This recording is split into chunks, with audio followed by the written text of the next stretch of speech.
Hi friends, welcome back to the channel. My name is Abby and today we are going to make a fun winter treat. We're going to make some hot chocolate mix for you to keep on your pantry shelf, and we're also going to make some homemade marshmallows to top our hot chocolate with. I think both of these things are just so fun for you to learn to make at home instead of buying from the grocery store. They have much simpler ingredients, and I mean, they're not healthy for you by any means, but less ingredients and more self-sufficiency is always a good thing. So I think this would be such a fun treat just for yourself after a snow day or just a very chilly winter day as a pick-me-up. This could also be fun as a Christmas gift or just a fun little gift for friends, family, neighbors, anyone who might need a little bit of joy during this very dreary time of the year. So let's go ahead and jump right into it. I chose this recipe because it's super simple. There's some other hot chocolate recipes with more complicated ingredients, but this one is just 2.5 cups of powdered sugar,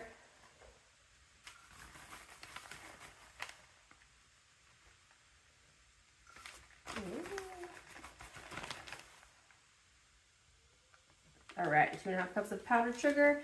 It also calls for 2.5 cups of powdered milk. I have freeze-dried milk that we made at home, so I'm actually just going to half this since it is a much finer powder than if you get powdered milk from the store. But if you get the powdered milk from the store, just use the normal 2.5 cups, but I'm going to do 1.25.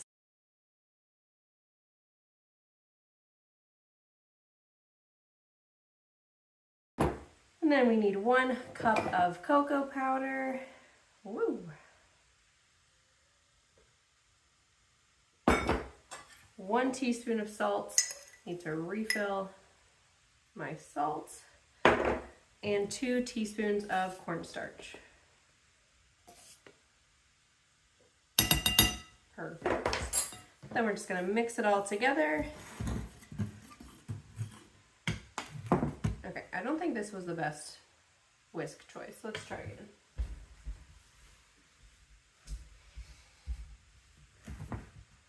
There we go. Much better. This recipe makes quite a bit of hot chocolate mix. It will store indefinitely on your pantry shelf, but I know for my family we drink a lot of hot chocolate. It's one of our favorite desserts during the winter time, so we will definitely go through this by the end of the winter. I have already made 1 batch back in, I think, like November or December, and this is our second batch for the year. The first thing we're going to do for our marshmallows is bloom our gelatin. So we're just going to combine it with some water and let it sit here while we work on the rest of the sugar syrupy mixture. For this recipe, we need 2 tablespoons and 3/4 of a teaspoon of gelatin. So there's my 2 tablespoons, and then we'll do 1/2 teaspoon, and there we go, 3/4 of a teaspoon. We're also going to add about 1/2 cup of water to this. There's a total of 1 cup of water in this recipe, so we're just going to add about 1/2 of it in here. All right, and that's just going to sit there while we work on the syrup part. I forgot to say we're going to add 2 teaspoons of vanilla extract to this. This is one of those things I never measure. So over here on the stove, we're going to add the remaining 1/2 cup of water. Oh, there we go. We also need 1/2 cup of corn syrup. I've seen recipes that use honey or maple syrup in place of corn syrup. I'm not sure if that's a 1-to-1 replacement, so if you're interested in doing that, go ahead and do some research. But I'm sure that would be extra delicious as well. I would love to try that sometime in the future. There we go. Have our 1/2 cup of corn syrup, and then we need 1 3/4 cup of white sugar.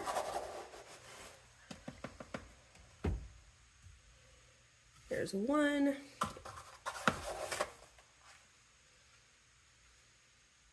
Perfect. 1 3/4 cup of sugar, and then it calls for 1/4 teaspoon of salt.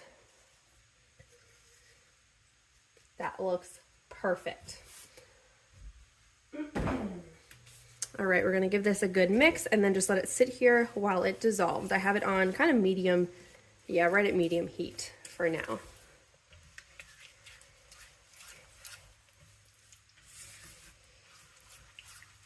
All right, we'll let this warm up and let everything dissolve together while we prep our dish. All right, I just have clean hands and some butter. I'm gonna go ahead and butter this dish very well. If you wanted to do kind of marshmallow cutouts or something extra fun, you could do this in a 9x13 pan so that the marshmallows are a little bit thinner. I think that would be super fun if you wanted to do hearts or something for Valentine's Day, or I don't know, whatever cookie cutter shapes you have. I think that could be a really fun thing to add to your hot chocolate. All right. This looks buttered super well. Marshmallows are super easy to make, but they are just kind of a sticky mess. So you got to make sure you butter it really well so they will pop out. You can also use parchment paper if you prefer that. I prefer just using some really thick layer of butter. All right, now that this is all dissolved and started bubbling, I did turn it down a little bit. We're gonna let this go for 5 minutes or until it gets to 250 degrees. I do not have a candy thermometer, so I will be just strictly going off of time. So I will see you back in 5 minutes. All right, we're gonna slowly turn the mixer on while we pour our warm syrup in.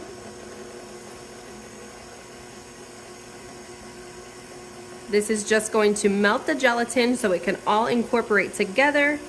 Once that's done, we will turn the speed up to high and let it whip for about 10 minutes.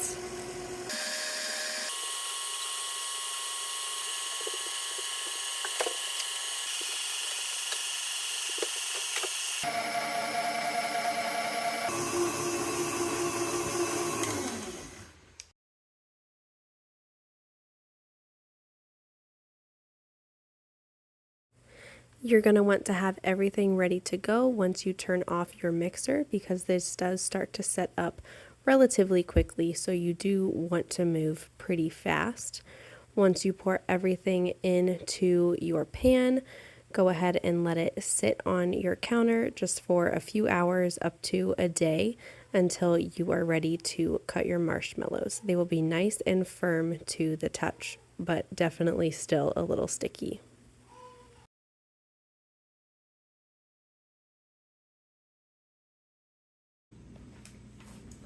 Okay, our marshmallows are nice and set up. So we're gonna sprinkle the top with powdered sugar. Actually, let me just sprinkle this board. Just put some on here. I believe the recipe says to use half cornstarch and half powdered sugar, but I usually just do powdered sugar so I don't have to mess with two separate things. All right, got that on there, and then we'll just get some extra on my fingers and peel it right out. Perfect. That means we buttered this well, because it let go of the marshmallows really easily. All right, we're just gonna sprinkle, whoops, wow, that was more than I meant to. Sprinkle some on here. The powdered sugar is what's gonna keep it from sticking. So you can just kind of coat all of the edges, and then we'll start cutting. You're gonna wanna coat your knife as well to make sure it doesn't stick.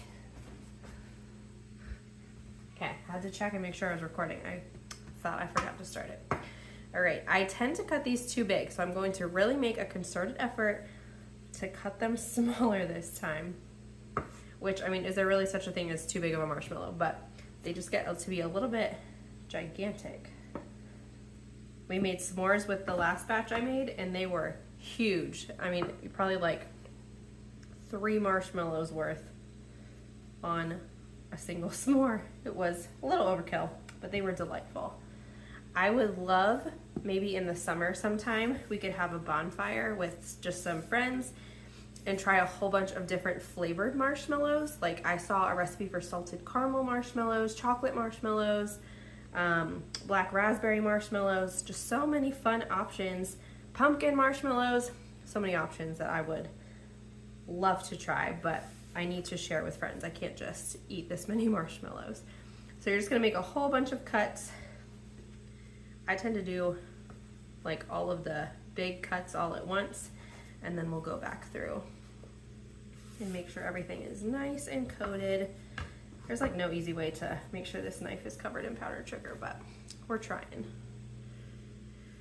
Giving it our best shot. You just kind of cut it. And you can make them whatever size you want to. If you want more mini marshmallows, cut them itty bitty tiny. You could also put them into a Ziploc bag and cut the corner and then pipe them into just little tiny blobs on a cookie sheet. That would be a really easy way to make mini marshmallows if you wanted the extra small ones. So now we're just gonna cut them, make sure every side is dipped in powdered sugar, and then throw them in my bowl.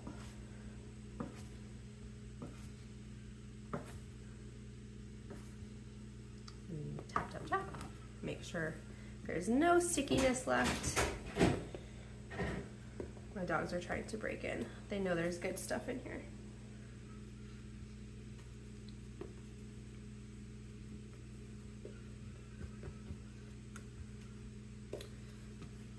All right. Whoop. Just gonna do this whole side. Make sure it's all nice and coated, and then cut a whole bunch.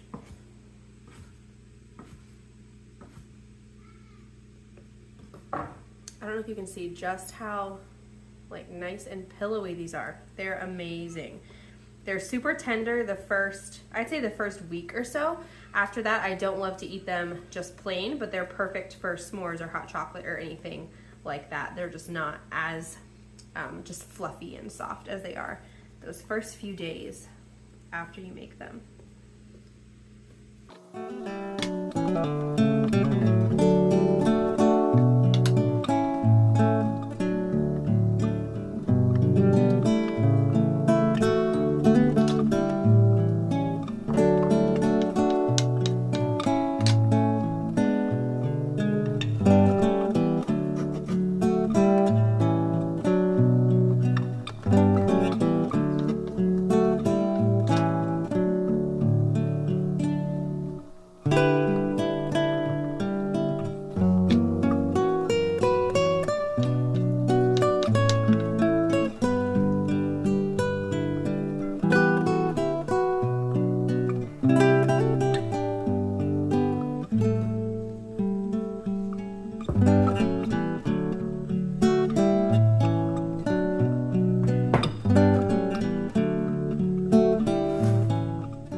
These marshmallows are so soft and so delicious. I do not eat straight marshmallows from the grocery store, but these are just so good. I could eat so many of these until they gave me a stomach ache. So now that our marshmallows are done and our hot chocolate mix is done, it is time for a cup of hot chocolate to end our cold, gross winter day.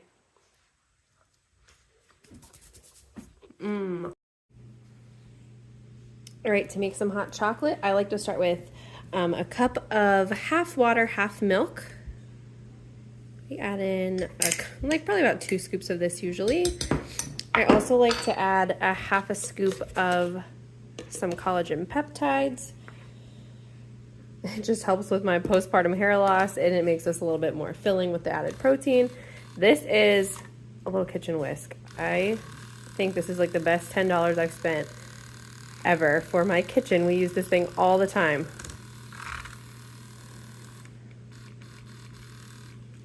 All right, once that's all incorporated, we're gonna go ahead and throw on a homemade marshmallow. We might need 2 homemade marshmallows. And there you go. Hot chocolate in my favorite mug. Perfect winter treat. Let me know if you give this a try.